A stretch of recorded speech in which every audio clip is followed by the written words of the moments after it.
అందరికీ నమస్కారం. గుమ్మడి వెంకటేశ్వర గారి చిన్నబ్బాయి గుమ్మడి హరిబాబు గారు జయంతి ఉత్సవాలకు సంబంధించి ఒక చిన్న మనం ఈ సంవత్సరం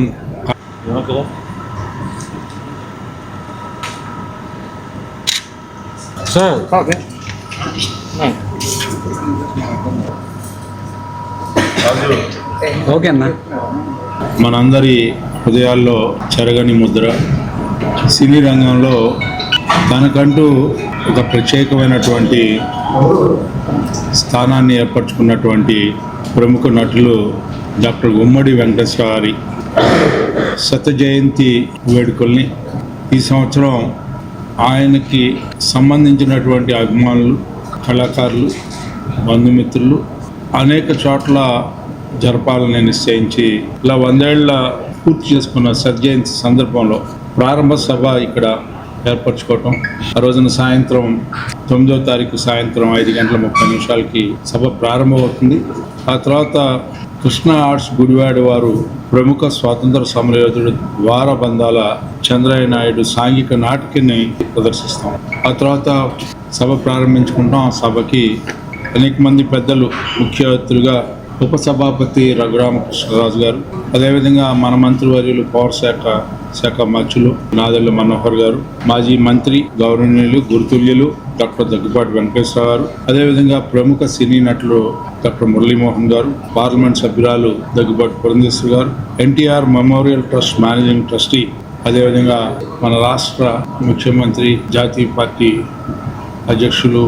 నారా చంద్రబాబు నాయుడు గారు సతీమణి భువనేశ్వరి గారు కూడా విశిష్ట అతిథులుగా పాల్గొంటూ ఉన్నారు. ఆత్మీయ అతిథులుగా మన ప్రాంతవాసి, మనందరికీ తెలిసిన వ్యక్తి, చిరకాల మిత్రుడు, పోలిట్ బ్యూరో సభ్యులు నక్కా ఆనంద్ బాబు గారు, సినీ నటి దేవభక్తుని ప్రభా రమేష్, అతిథులుగా నాటక రచయిత బహుముఖ ప్రజ్ఞాశాలి డాక్టర్ కందిమళ్ళ సాంబశివరావు గారు, సినీ పాత్రికేయులు డాక్టర్ రెంటాల జయదేవ్ గారు. ఈ సందర్భంగా అజో విభో కందాళం ఫౌండేషన్ వ్యవస్థాపకులు మనందరి చిరపరిచితులు ఆచార్య అప్పజోసుల వారికి డాక్టర్ గుమ్మడి వెంకటేశ్వర గారి విశిష్ట కళా పురస్కారం కూడా వీరందరి చేతుల మీద అలాంటి సాహితీ సంస్కృత కార్యక్రమాలని కొనసాగిస్తూ భాషని, మరి ముఖ్యంగా మాతృభాషని కాపాడుతున్నటువంటి ఒక మహోన్నతుడికి, అలాగే మట్టిలో పుట్టి మాణిక్యంగా మెరిసినటువంటి డాక్టర్ గుమ్మడి వెంకటేశ్వర గారి విశిష్ట కళా పురస్కారం చేసుకోవడం అనేది మన ప్రాంతం యొక్క ధన్యతగా నేను భావిస్తూ ఈ కార్యక్రమాన్ని అందరూ కూడా పేరు పేరున ఇదే పిలుపుగా భావించి,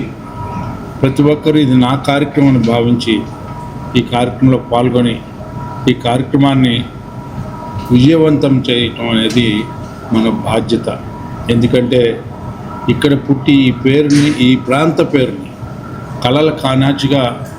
వర్ధిల్లుతున్నటువంటి తెనాలి ప్రాంతానికి మరింత వన్నె తెచ్చినటువంటి పెద్దలు గుమ్మడి వెంకటేశ్వర జయంతి అత్యంత వైభవంగా జరగటానికి మనందరం కూడా బాధ్యులు అని చెప్పి, బాధ్యతను ఎవరు విస్మరించకుండా స్వయంగా నేనే పిలుస్తున్నా, నా ఇంట్లో